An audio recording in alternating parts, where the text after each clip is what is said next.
Bon, quand on regarde d'abord l'attitude des classes politiques, de nos élites, qui sont la plupart des intellectuels, ce ne sont pas des analphabètes, qui ont besoin de l'appui, du conseil et peut-être parfois même de l'ordre du blanc, hein, entre guillemets, de l'ordre des grandes puissances pour agir, eh bien là, on comprend que même ces classes-là, sur lesquelles devaient compter les gens de la rue, eh bien, nous ne pouvons pas comprendre comment ils agissent comme ça. Mesdames et messieurs la famille, matin là nous avons une émission qui est vraiment spéciale avec un monde spécial qui c'est Docteur Jacques Maurice.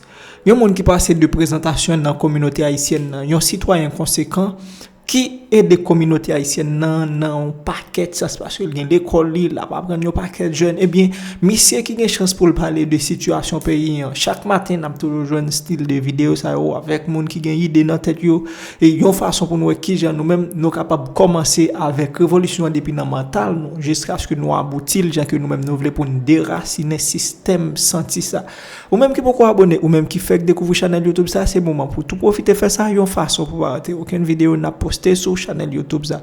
Déjà, bonne audition et bonne la journée tout le monde. Pas hésiter, quitte un grand like pour nous et puis un commentaire dis nous qui j'ai travaillé l'arrivée sur vous. Le cas n'est pas irréversible parce qu'un peuple ne meurt pas, un pays ne disparaît pas, ou bien un pays peut se développer puis changer à travers le temps, à travers les époques, mais disparaître complètement, notre pays ne pourra pas s'effacer de la carte. Donc ça veut dire que moi, toutes les cellules de mon corps me disent qu'il y a quelque chose qui va se passer. Peut-être que nous sommes dans la phase vers le changement pour Haïti.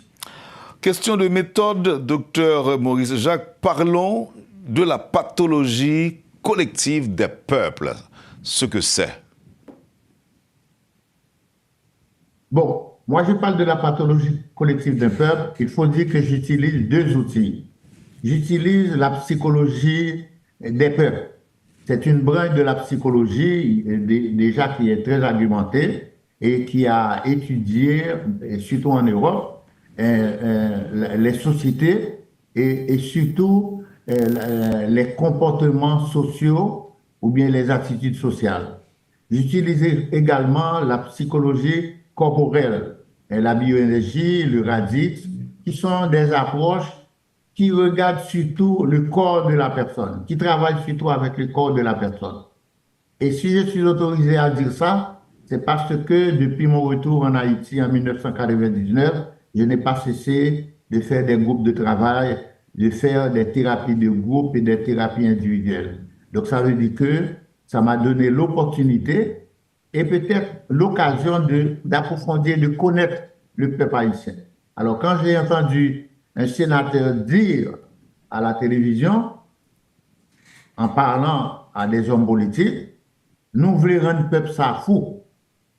Alors je pensais que c'était justement une expression très banale, mais maintenant c'est ce qu'on constate. Quand on regarde actuellement qu'est-ce qui se passe, et quand je parle de la pathologie, quand je parle du peuple, je parle du peuple, toutes couches confondues. Nos élites, la classe bourgeoise, eh bien, tout le monde actuellement trouve que Haïti n'est pas vivable. Et tout le monde cherche un autre endroit pour aller vivre. Et pour l'Haïtien, maintenant, ailleurs est meilleur. Et nous constatons que l'Haïtien aussi est meilleur ailleurs. Donc nous partons tous, nous voulons tous partir. Alors il faut souligner, contrairement à moi, j'ai laissé le Canada pour venir ici et je compte rester en Haïti, quelles que soient les situations. Mais maintenant, docteur, comment faire le diagnostic? Est-ce que le fait qu'un certain nombre de personnes tentent de quitter Haïti ou veulent quitter Haïti, est-ce que ça suffit pour parler de pathologie? Est-ce que le comportement que l'on a dans le pays ne traduit pas ou n'exprime pas la maladie? Bon, quand on regarde d'abord l'attitude des classes politiques, de nos élites, qui sont la plupart des intellectuels, ce ne sont pas des analphabètes, qui ont besoin de l'appui, du conseil et peut-être parfois même de l'ordre du blanc, hein, entre guillemets, de l'ordre des grandes puissances pour agir, eh bien là, on comprend que même ces classes-là, sur lesquelles devaient compter les gens de la rue, eh bien, nous ne pouvons pas comprendre comment ils agissent comme ça. Quand nous entendons un président qui ose même dire que nos hommes politiques sont des cons, je lisais ce matin également, je te l'avais envoyé, les déclarations de Trump sur les pays d'Afrique qui nous ressemblent un petit peu. Que pourquoi, quand on pose la question, pourquoi les hommes politiques pour le pouvoir sont capables de commettre des actes aussi horribles face au peuple haïtien. Par exemple, nous apprenons tous les jours des hommes qu'on accuse de vol, de trafic de drogue, de trafic, d'appartenir à des gangs, de faire partie des gangs qui pilulent dans notre pays. On se demande, est-ce qu'on peut parler de normalité en analysant le comportement de ces hommes-là? Et quand on descend dans les couches sociales, à un autre niveau, à un autre strate, nous allons constater la même chose. C'est même bagarre là n'après que le peuple a lui-même, lui dans la rue, lui dans courir. Les gens courent partout. Et moi, à chaque fois que je fais une rencontre avec 25 personnes, 30 personnes, et entendre les gens qui s'expriment, qui disent, on a brûlé ma maison, moi je dors au lycée des jeunes filles, je suis avec toute ma famille au lycée Marie-Jeanne depuis un mois, depuis 2 mois. Alors là, on va se demander, est-ce que d'ailleurs, une personne comme ça, bien qu'on dise souvent que le peuple haïtien, son peuple qui est résilient, nous sommes des humains. Et les humains ont toujours une réaction face à son environnement. Et surtout que les stresseurs sont partout en Haïti. Et nos hommes, nos dirigeants déjà sont des stresseurs parce que nous ne comprenons pas exactement ce qu'ils font. Le peuple vit dans l'incertitude. Vous savez que l'attente et l'incertitude sont des facteurs qui dérangent quand on attend trop longtemps. Et regardez par exemple nos jeunes qui sont dans la rue depuis des décennies. Eh bien, que voulez-vous qu'ils deviennent? Il y a des délinquants partout. Il y a des délinquants aux États-Unis, il y a des délinquants au Canada. Mais ces délinquants-là,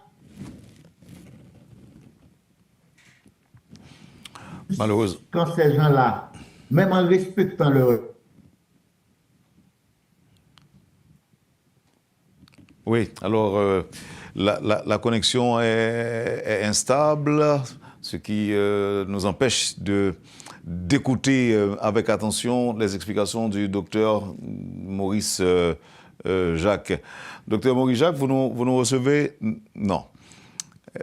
Oui, vous nous recevez? C'est revenu. Ok, d'accord. Oui, c'est revenu. C'est revenu. C'est revenu. Yeah. Et alors j'ai donné un exemple comment dans les autres pays, les pays qu'on appelle pays développés, où il y a une structure sociale bien étatique et sociale bien établie, eh bien les délinquants, même des délinquants, sont pris en charge dans des centres ou bien d'une autre façon, et la loi s'en occupe aussi. Alors les Amérindiens devaient venir fêter à Québec, dans la ville de Québec.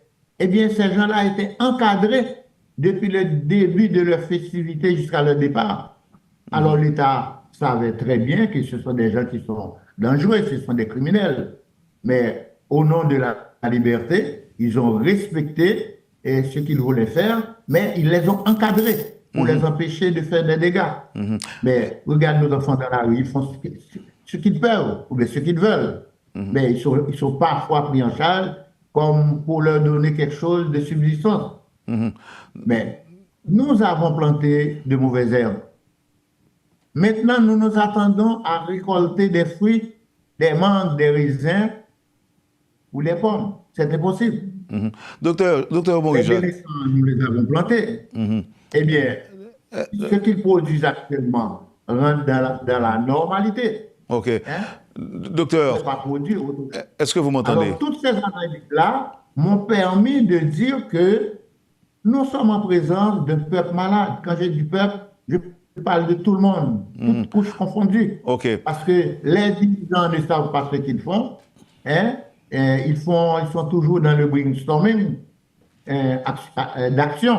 Le peuple ne comprend rien comme des dirigés.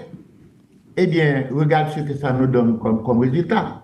Hein, nous sommes arrivés à un moment que les grandes puissances qui ont fait leur part dans la dérive qui arrive en Haïti, nous regardent maintenant et se demandent et se disent, eh bien, qu'ils se débrouillent, qu'ils trouvent des solutions. Hein, parce que nous nous tuons entre nous, nous nous mangeons entre nous. Hein, et nous attendons nos dirigeants dans tous les pays du monde. Homo homini lupus.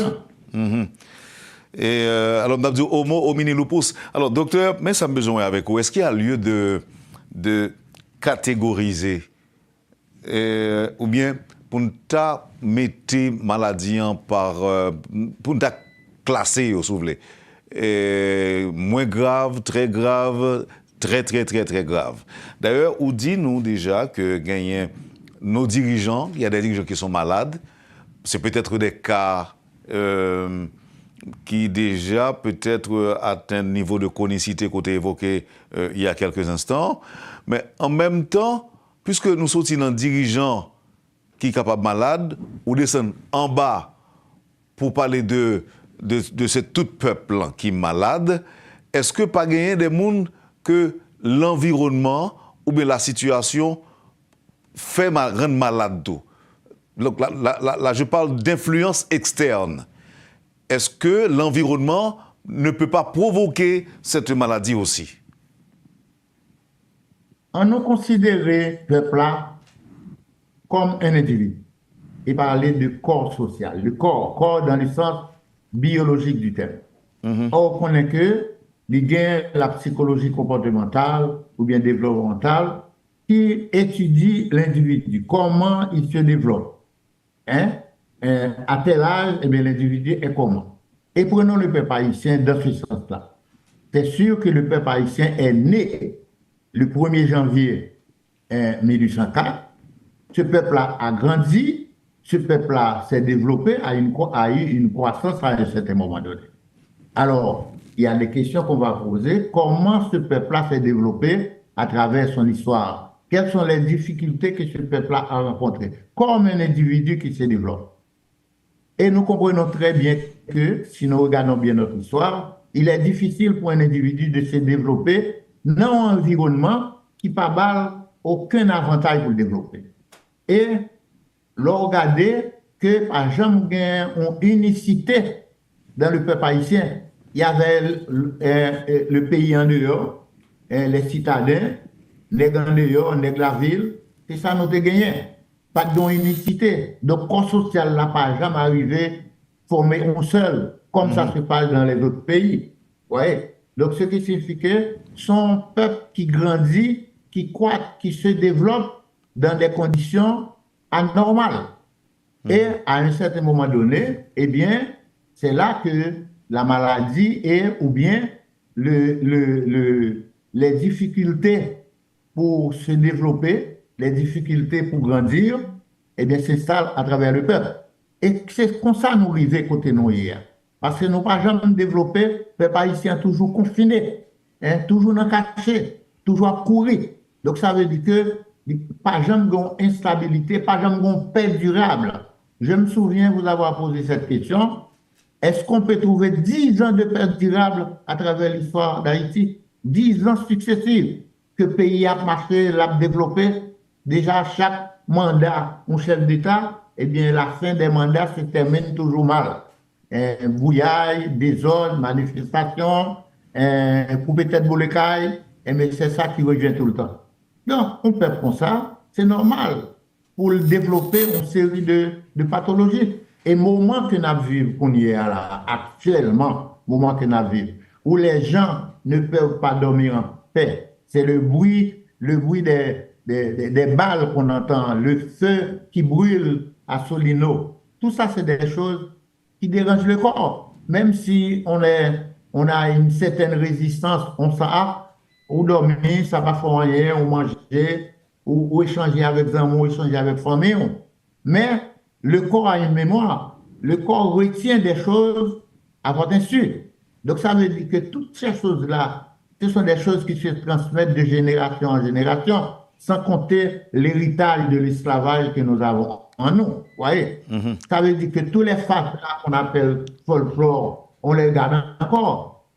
Tout ça, on les traîne. Il n'y a pas eu une épuration pour arriver à obtenir, à avoir un peuple qui se développe dans la normalité.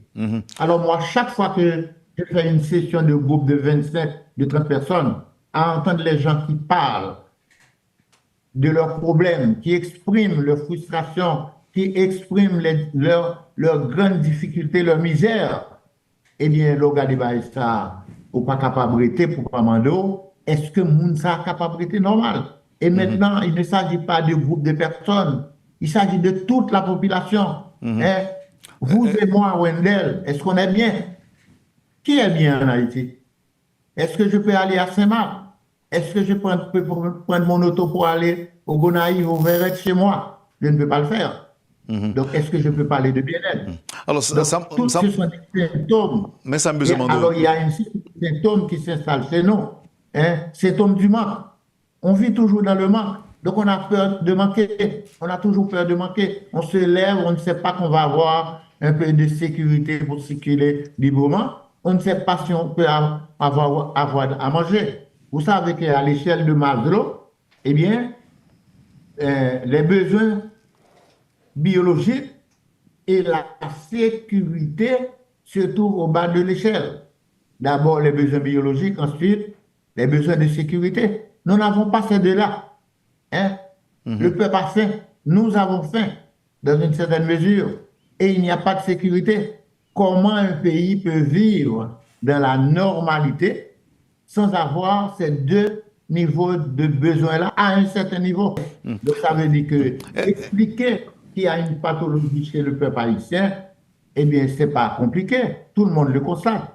Que quand vous voyez les gens qui parlent tout seuls dans la rue, hein, des fois, moi, je pensais que la personne parle au téléphone. Quand je regarde bien, il n'y a pas de téléphone. OK. Parle tout seul. Maintenant, docteur. Donc, ça veut dire que et les gens qui viennent dans les sessions que je donne à l'université Kiskeya actuellement, d'ailleurs, aujourd'hui, je dois rencontrer près de 80 personnes pour faire une évaluation, pour les faire passer des tests. Et ce sont ces tests-là qui me permettent de constater comment ces gens-là expriment leurs émotions, quel est leur niveau de traumatisation. D'ailleurs, j'ai déjà évalué 64 personnes. Aujourd'hui, je vais faire le même travail avec 80 personnes. Ça me fait près de 200 personnes. Ça, c'est une clientèle valable pour faire n'importe quelle recherche. Parce qu'on peut poser des hypothèses, bien des hypothèses, au niveau de la santé mentale, par rapport à tout ce que les gens sont en train de subir dans la société. Docteur, mais tout ça, le remède, non, comme on n'est pas rendu là encore, non, on va revenir sur ça.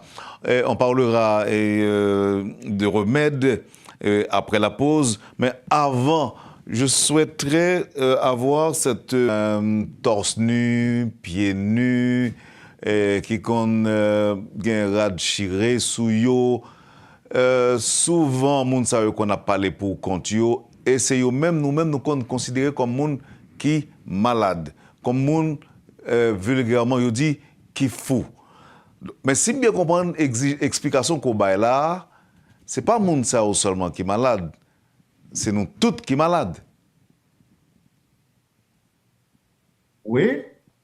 Bon, nous tous qui malades. Dans un pays, on a les dirigeants et les dirigés malades. Dans un pays, on a les dirigeants et les dirigés. Est-ce que nous pouvons considérer nos dirigeants comme des gens normaux? Est-ce que nous pouvons considérer nos dirigeants comme des gens normaux? En tout, il y a une phase rebelle et tout ça. Est-ce qu'il y a plusieurs phases, docteur? Bon, naturellement, il y a plusieurs phases quand on parle de pathologie en général. Mais quand on parle du peuple, il faut aborder le sujet autrement. Parce que là, quand on parle du corps social, il s'agit de plusieurs personnes. il s'agit de toute une population. Donc, on ne peut pas aborder le sujet comme on l'aurait abordé pour une personne. On peut parler de phase pour une personne. Mais dans la situation haïtienne actuelle, comment peut-on parler de phase? Parce que les événements arrivent avec une telle rapidité et les réactions sont parfois lentes. Parce que le peuple a tellement souffert à travers son histoire, on a l'habitude de voir toutes ces choses-là. Donc on les supporte. Regarde maintenant, on a comme une fixation cognitive. Tout le monde parle de sécurité. On parle d'une seule chose. Et je pense que ça arrange nos dirigeants. Ça arrange aussi les grandes puissances. Parce que vous savez que le capitalisme a besoin de nous et l'impérialisme a encore beaucoup plus besoin de nous. Donc ça veut dire, quand vous êtes fixé uniquement sur un besoin de base qui s'appelle sécurité, vous ne parlez pas comment vous allez envoyer, qu'est-ce que vous allez faire pour envoyer vos enfants à l'école, vous ne parlez pas comment vous allez faire pour construire une maison pour aller rester avec votre famille, vous parlez uniquement de sécurité. Actuellement, c'est le mot-clé. On ne parle rien que de ça en Haïti. Sécurité via insécurité. Docteur. Il n'y a pas d'autre sujet. Il n'y a pas d'autre thème. Ça veut dire que nos dirigeants n'ont pas de projet, un projet large qui pourrait impliquer tous les citoyens. Alors ça me besoin avec vous. Docteur, voilà ce que je vais voir avec vous. Oui. Dans le cas, par exemple, de Youmon qui est malade, ou capable de penser à son médecin, qui est capable, un psychiatre, ou bien un psychologue, dans le cas de Youmon, ou bien de 2 ou 3 personnes. Mais dans le cas d'un peuple, est-ce que c'est aux dirigeants qu'il revient la responsabilité de traiter ce peuple malade? Évidemment. Et ce traitement ne réside pas uniquement dans c'est pas un traitement pharmaceutique. C'est-à-dire, c'est pas un remède ou le baïmonio. Et bien, ces politiques pays, on va changer. Nos élites doivent avoir un autre comportement dans le pays. Nos dirigeants devraient changer leur façon de diriger le pays, de ne pas s'accrocher au pouvoir à Québec. Et dans cette révolution-là, il n'y avait pas de casse-tête, coupe-tête bolicaille.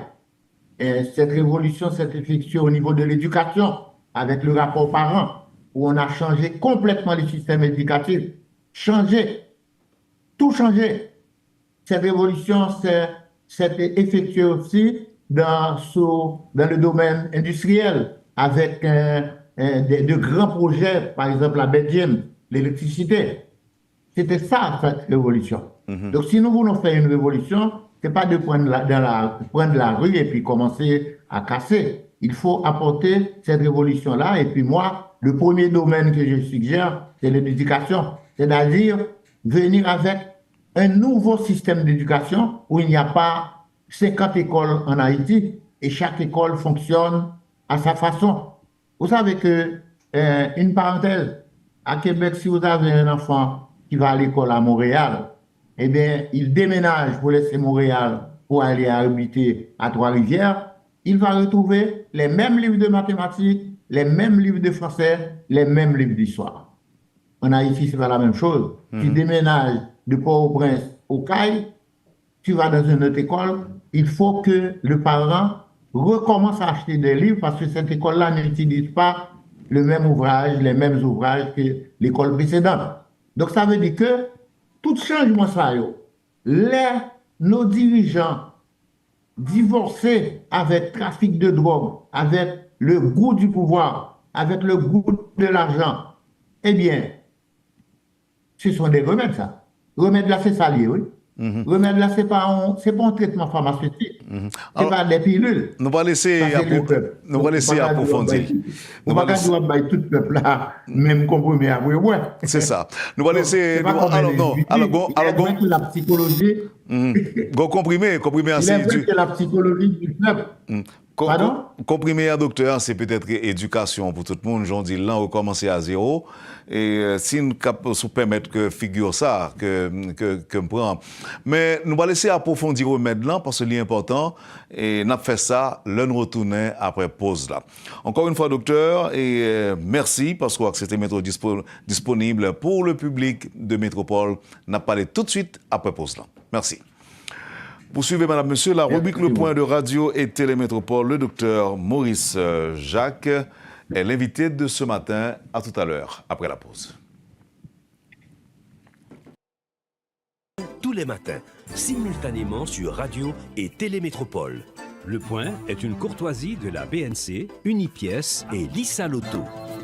Et de la rubrique Le Point de ce matin, avec nous, le docteur Maurice Jacques, qui est psychologue et qui nous parle notamment de son livre La pathologie collective des peuples. Et nous tenons au remède, qui remède que au capable, qui d'abord des conseils et quelle démarche privilégiée dans une perspective de thérapie collective, puisque nous avons parlé de pathologie collective des peuples. D'abord, est-ce que c'est possible d'envisager une thérapie collective, docteur? Regarde, une idée qui me vient tout de suite, ou du moins, je pense à ça déjà.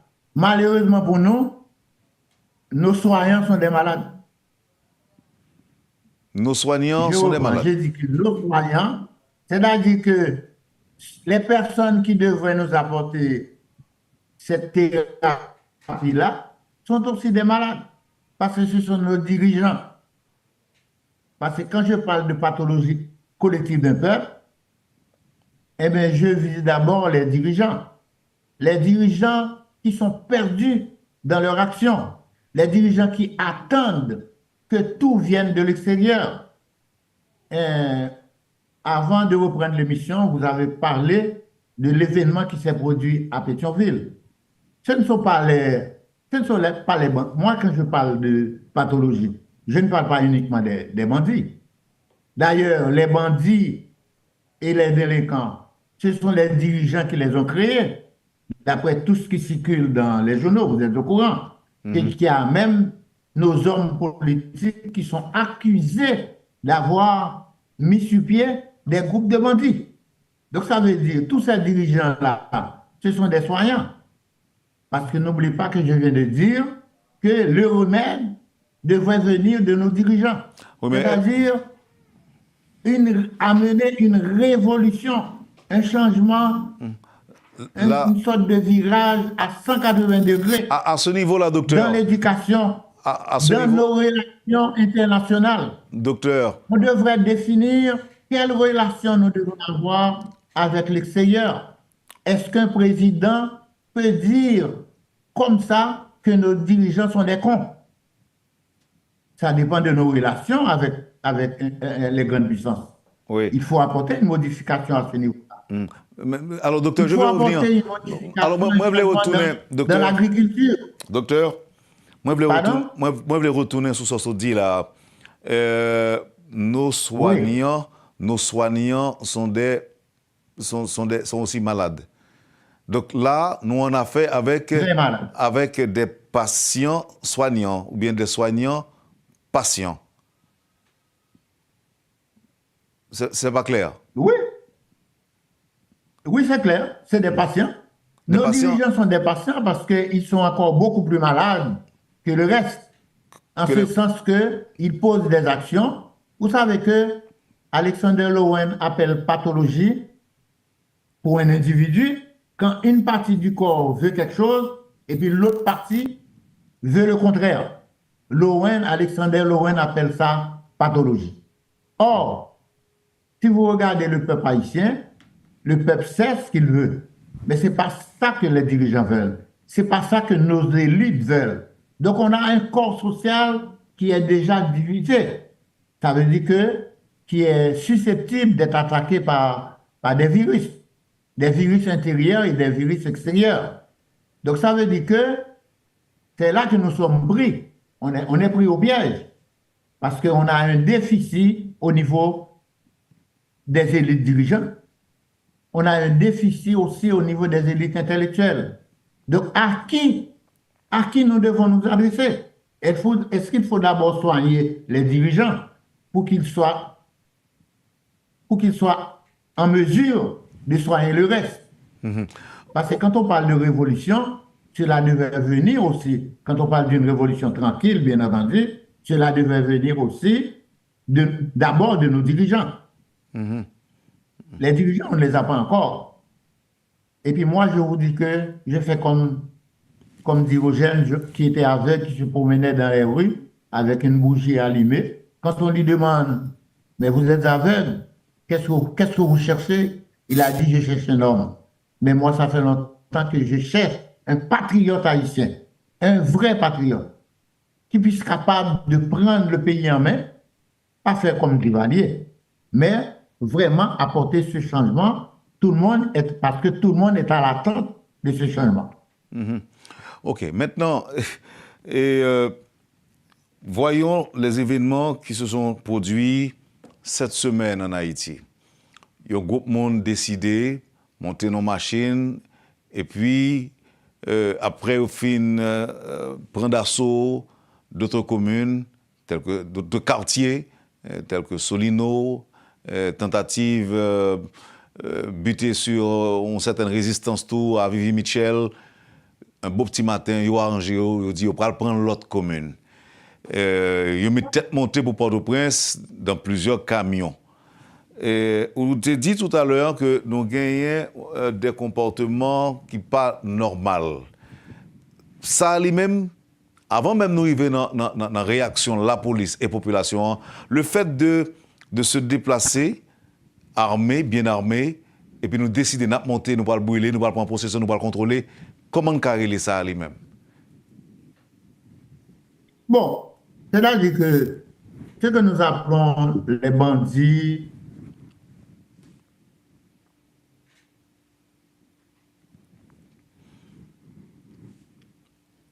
les délinquants, les gangs, les classes politiques, les classes bourgeoises, les classes d'hommes d'affaires, les classes de femmes d'affaires, eh bien, ils sont créés par tout ce que je viens de citer. Ça, c'est pas moi qui le dis, eh bien, vous serez d'accord avec moi que c'est une vérité évidente maintenant. Maintenant, en ce qu'ils font comme action, un délinquant, vous savez qu'un délinquant, c'est ça. Quand il a un projet dans la tête, il faut qu'il l'exécute tout de suite. Il a besoin d'argent, il faut qu'il trouve l'argent tout de suite. C'est ça le délinquant. Et moi, j'ai travaillé dans un hôpital de psychiatrie au Québec pendant plus de 40 ans. Je sais c'est quoi un délinquant. J'ai vécu avec des délinquants. J'ai soigné des délinquants dans cet hôpital-là. Alors, vous savez que je dirais malheur à ces hommes-là qui ont mis en place, qui ont créé ces délinquants, qui ont créé ces gangs-là. Car chaque homme politique avait peut-être même, parfois même, toute une petite armée à sa disposition pour le protéger, en leur donnant des armes. Maintenant, si les armes tournent contre eux, eh bien, il faut chercher à comprendre. Ça, c'est la situation sociale. Cette situation sociale-là, je laisse aux anthropologues, aux sociologues de l'analyser parce que ce n'est pas ma compétence. Mais à un niveau psychologique ou bien thérapeutique, je peux dire que je peux analyser comment fonctionnent les gangs, comment fonctionnent les délinquants. Ça, ce n'est pas surprenant. Avec la force qu'ils ont en main, ces gens-là sont beaucoup plus forts que la police. Hein? Vous l'avez déjà dit maintes fois dans vos émissions, je vous ai dit que la police. Et ils ont développé des stratégies cognitives, je dirais même des stratégies cognitives, pas des stratégies de guerre, beaucoup plus efficaces que la police. Donc, cela dit, ils sont dans une situation où ils peuvent faire ce qu'ils veulent. Mais n'oubliez pas, quand vous traitez quelqu'un de délinquant, vous traitez quelqu'un de gang, vous êtes d'accord que vous êtes en prison des gens qui ne sont pas normaux. Parce que la délinquance, le gangstérisme, ce ne sont pas des situations normales, ce ne sont pas des phénomènes normaux. Donc nous disons en partant que ce sont des gens qui sont malades. Pas pour les disculper, pas pour dire qu'ils sont des innocents. Ce n'est pas ça la question. Parce que dans tous les pays du monde, si vous êtes un délinquant, vous commettez un crime ou bien un vol, eh bien vous allez être puni par la loi. Et la loi prévoit quelle forme de punition vous devez avoir. Mais ici, nous sommes en présence d'une société où une partie de cette société-là est encore plus malade en parlant, ça, je n'ai pas besoin de les diagnostiquer. Parce qu'aussitôt que vous dites que quelqu'un fait partie de la délinquance ou bien un groupe, eh bien, vous dites d'avance que c'est une personne malade. Ça, il n'y a pas de discussion là-dessus. Mais là où il pourrait y avoir discussion, c'est quand je dis nos dirigeants aussi ont une pathologie. Oui. Parce que vous voyez que ce qu'ils décident aujourd'hui, c'est pas ça qu'ils décident demain. Ils sont en train de se battre entre eux pour avoir le pouvoir. Ils attendent que les grandes puissances leur disent quoi faire. Là, vous n'avez plus un pays qui est dirigé par des hommes, j'utilise le mot populaire, qui ont une colonne vertébrale. Vous êtes en train de nous dire aussi, professeur... On peut prendre ce peuple-là par secteur. Professeur... On prend le secteur des dirigeants et des... Ok. Oui. Vous êtes en train de nous dire, professeur, que la maladie dont souffrent nos dirigeants est beaucoup plus difficile à éradiquer? Est-ce que c'est ce que vous êtes en train de nous dire? Très difficile à éradiquer. Ils sont au pouvoir. D'ailleurs, en osant dire qu'ils sont malades, vous franchissez une limite.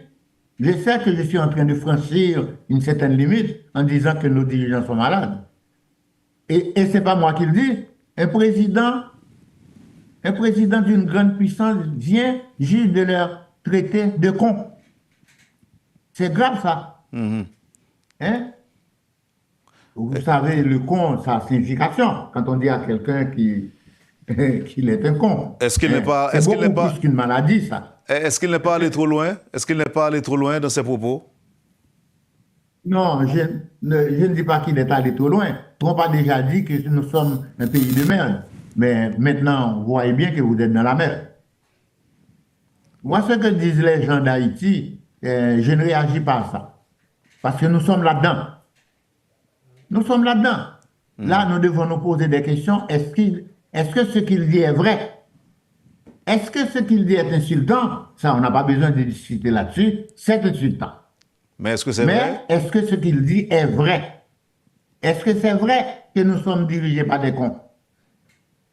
Je pose la question à moi-même. Est-ce que c'est vrai que nous sommes dirigés par des cons? Est-ce que c'est vrai que nous sommes dirigés par des gens malades? Je ne fais pas de personnalité, je parle de système. Le système actuellement que nous avons. Bon, d'ailleurs, est-ce que nous avons un système? Comment peut-on définir le système que nous avons actuellement? Nous avions un système, c'est-à-dire nous avions un président, une chambre des députés, une chambre du Sénat, et nous avons un autre pouvoir, la justice. Mais maintenant, qu'est-ce que nous avons? Comment peut-on appeler ce que nous avons actuellement? Si vous avez quelque chose actuellement, vous devez vous adresser à un juge. À quel juge vous allez vous adresser? Vous allez faire à un juge et on vous dit non, il n'est plus juge. Il a été révoqué. Et il siège encore. Quand je parle de maladie, c'est pas une fantaisie. C'est pas non plus métaphorique. C'est une réalité. Que cette maladie se trouve partout. Dans la justice, tout le monde est faux. ILCC, OPC, on ne sait pas. Vous voyez? On ne sait pas par qui on est dirigé. Mais, professeur... Et nos dirigeants...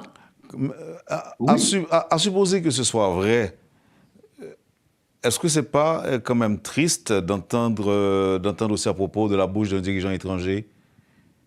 Est-ce que ce n'est pas triste? C'est triste pour nous. Mais la question que je pose, je ne pose pas la question est-ce que c'est triste? Je pose la question est-ce que c'est vrai? Est-ce que c'est vrai? C'est cette question que nous devons poser. Les gens qui nous dirigent actuellement, est-ce que c'est vrai qu'ils sont des cons? Quelqu'un vient de le dire. Cela devrait nous amener à réfléchir. J'ai entendu ce matin différentes interventions parce que j'ai suivi l'émission Télémétropole tous les matins. Ma radio est déjà, en me réveillant, c'est la première chose que j'ai fait. J'ouvre ma radio sur Télémétropole. Et j'ai entendu plusieurs intervenants. Il y en a un qui a dit la même chose. La question n'est pas d'une grande puissance, a dit de nos dirigeants. C'est de savoir ce qu'il a dit, est-ce que ça correspond à une réalité? Vous avez peut-être raison en abordant la question sous cet angle-là, professeur, mais j'ai posé aussi une question aux intervenants de ce matin, à ceux-là qui vous ont précédé, à savoir, est-ce que les Haïtiens ne devraient pas saisir cette opportunité, cette occasion pour se rendre compte qu'il y a des problèmes qui méritent d'être adressés et qui méritent aussi d'être résolus. Évidemment, je l'avais dit en d'autres termes. Est-ce que ce n'est pas une occasion, l'on fin de yo manquer de dégâts ou insulter nous, pour au moins dire, on ramasser caractère nous en tant que peuple, en tant que monde? Il y a un de vos intervenants qui a dit quelque chose qui m'a fait rire. Ramasser nos caractères. Oui. Mais pour ramasser vos caractères, il faut en avoir. Oui, Vous ne pouvez bon. pas ramasser ce que vous n'avez pas. Non, mais là, je vous Alors parle. ça m'a fait rire. Ça m'a fait rire quand j'ai entendu ça. Parce que nos dirigeants qui sont là, vu la situation actuelle, simplement, ils ne devaient pas être là. Et comment ils peuvent réagir contre les grandes puissances? Là, je ne sais pas. Je vais avancer quelque chose que j'ai entendu dans tous les médias, qui les ont mis là. Hein? C'est eux qui ont bon pouvoir. C'est eux qui mettent là. Ils jouent. Docteur, Ils jouent. Ils mettent là, c'est pas ça, ils mettent pour faire. excusez-moi, docteur, est-ce que nous condamnons à arrêter zombie? Est-ce que nous condamnons à arrêter un peuple zombie? Que c'est le monde qui a toujours décidé pour nous et que nous ne pouvons jamais gagner un mot pour nous dire dans le débat. Est-ce que nous condamnons? Ah, le peuple a déjà condamné ça. Le peuple a connaît qui ça. Le peuple a connaît qui ça l'a fait. Mais moi, ça me plaît donc que nos dirigeants qui sont là, écoute, regardez que une ambassade entrée en Haïti, je vais citer non là, comme réfugié cité non, l'Elvini, ils rencontraient tous les dirigeants nous, la CAI, moi, même si ce n'est pas en pyjama. Côté ça qu'on fait. Quand on a pour mon ambassadeur sortir dans l'autre pays, aller au Canada et puis demander au Premier ministre, venir rencontrer l'ambassade américaine. Tout le monde a rencontré.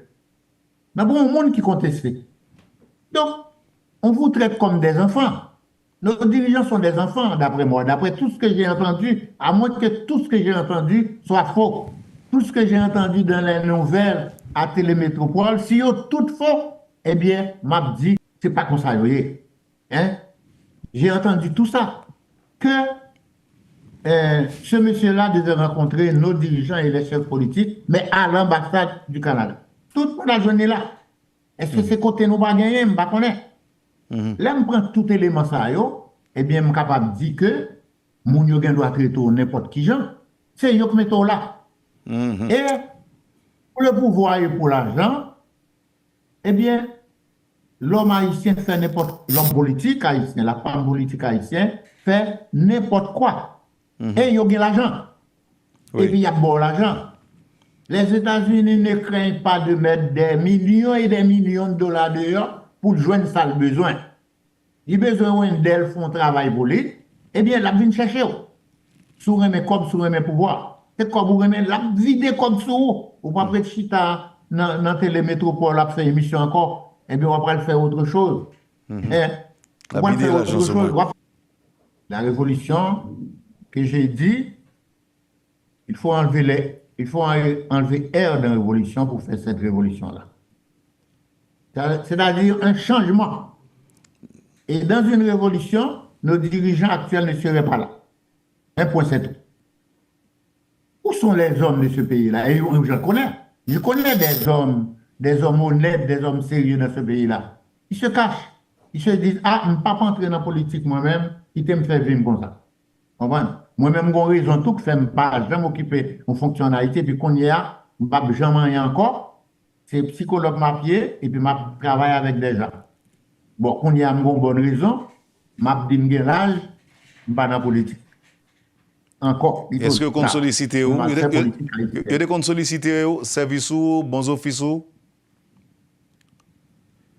Est-ce que... Oui, bon, naturellement, l'aime dire pas faire politique, c'est-à-dire l'engagement politique, être dans un parti politique, être un leader politique, je ne pas dans ça encore. Je ne suis pas un leader dans ça m'a faire. Quand je viens faire émission là, ça moi m'a dit. Bagan rien moi m'a dit. À moins qu'on me dise ça me dit pas vrai ou pas ouais. Ou pas ouais que le peuple haïtien, nos dirigeants, le peuple au complet, toutes les élites bourgeoises, les hommes d'affaires, eh bien, sont folles furieuses. Parce que les comportements de tous ces hommes-là, de toutes ces femmes-là, ce n'est pas des comportements normaux. C'est des comportements qui ne sont pas capables de faire dans la société. On a une question. On a une question, professeur. C'est un bagage où tu dit dans le commencement de l'émission. Si, par exemple, problème pays fait que ma marché, ou bien moi dans machine moi surprendre moi parler pour côté moi.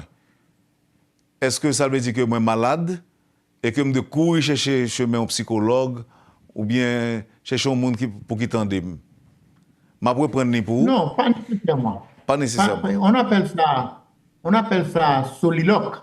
Soliloque, comme on peut parler pour contre lui. Il y a des gens qui fait ville la parler pour contre lui et pourtant il accomplit toute action, toute salle de faire, il perd de famille, mais tout le monde connaît. Moi-même, j'ai un tonton qui qu'on a parlé pour contre lui tout le temps. Mais il va jamais consulter médecin, il y a madame, il y a petit, mais il y a des lois où monsieur campé pour contre lui, puis il a parlé pour contre lui. Vous voyez? Il y a un droit lié à quelque chose beaucoup plus héréditaire, beaucoup plus enraciné dans la famille. Okay. Mais Mounsa, il doit mener une ville comme ça. Mais moi, collectivement, parce que n'oublie pas l'analyse que j'ai fait dans mon livre, que je vais faire avec vous maintenant, M. Théodore, c'est le peuple. Le peuple, en psychologie des peuples, il est considéré peuple là. Ma cité dans l'auteur, il est Gustave Le Bon, bien que je ne pas tellement même cité parce que ses écrits sont ont un caractère racialiste. Mais alors, on me cite quand même parce qu'il fait de bonnes analyses des actions populaires, des actions sociales, des actions de la foule. Ils font étude de la foule. C'est très intéressant quand il dit que la foule agit, mais la foule ne réfléchit pas. Et le leader haïtien, l'homme politique haïtien profite de ça. Il prend foule là, il met dans la rue, là où vous voulez, il fait l'entrée, là où vous voulez. Actuellement, il fait peuple à entrer. Peuple à entrer. Qui est-ce qui a fait peuple à sortir qu'on y a? Parce que préoccupation, c'est la sécurité. Après des marches dans la rue, un journaliste, Télémétropole qui tape son micro-trottoir, maintenant de marchand qui dit, moi tout ça me besoin. C'est la paix, oui, pour me chiter avec marchand dans la rue à comprendre.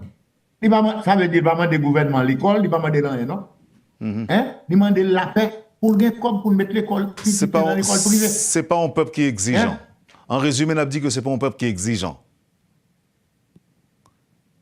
Eh bien, il faut qu'on est salvé, oui. Mais politique internationale là, d'après moi-même, et politique sociale non en Haïti, ils ont joué un moyen, ils ont fixé le peuple là sur une seule chose. Ce qu'on appelle en psychologie, fixation cognitive. Tout le monde sait sécurité. De qui ça n'a pas parlé là maintenant? C'est de sécurité, oui. Oui. Ou est-ce qu'on a fait une émission qu'on y a pour pas parler de sécurité?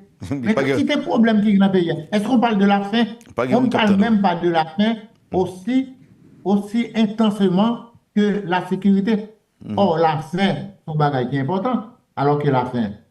Moi, j'ai toujours pensé que si la faim dans le monde, son bagage, il est à éradiquer. Gardez tout effort mon yo fait pour COVID-19, pour combattre li. Tout intellectuel, tout homme de science, tout président, tout chef d'État, tout focusé yo sur COVID-19. Pour qui ça ne pas faire la même chose pour la fin? Pas supposé qu'il y a la faim dans le monde. Il y a assez de nourriture dans le monde pour nourrir tout le monde. Il y en a fait. Mais c'est la distribution qui est mal faite. Ou bien, nous avons des dirigeants qui ne savent pas comment donner à manger À son aux peuple. dirigeants. Hein? Bon. Nous obligés que c'est tête à rançon, on a importé des riz dominicaines avec le riz empoisonné des États-Unis. Docteur et Maurice Jacques. Là aussi, il faudrait une révolution au niveau de ce que nous allons produire, au niveau de l'agriculture. Qui ça nous va le produire, qui ça l'a mangé. Là, on vient dire la voie du riba, même si c'est cadeau la folie. Faut pas dire non, hein? Mais pourquoi ça ne va pas dire non? Parce qu'il est duré à entrer, eh bien, il y a volé moitié là-dedans pour y vendre. Bouche Captain Nito. Merci beaucoup, docteur Maurice Jacques. Merci pour l'échange qu'on fait avec nous. Merci surtout pour la disponibilité. Passez une bonne journée avec Métropole et puis n'a pas au notre l'heure. Ok, merci beaucoup. Ça m'a fait plaisir et puis je crois que ça me fait plaisir de rendre service parce que je suis en train de faire ce que je suis en train de dire. C'est ça. Parce qu'actuellement, au moment où je suis en train de vous parler, j'ai 80 personnes qui m'attendent à l'université Kiskeya pour une évaluation psychologique. Très bien. Et la sortie du livre La pathologie collective des peuples, c'est quand? Bon, je ne sais pas, ça dépend de l'éditeur. C'est ça. Merci encore une fois, docteur. À bientôt. À bientôt. Merci. Vous avez suivi, madame, monsieur, la rubrique Le Point de Radio et Télémétropole. C'était donc le docteur Maurice Jacques. Merci de nous avoir suivis. Passez une bonne journée avec Métropole. Surtout un bon jeudi rétro. Et à demain.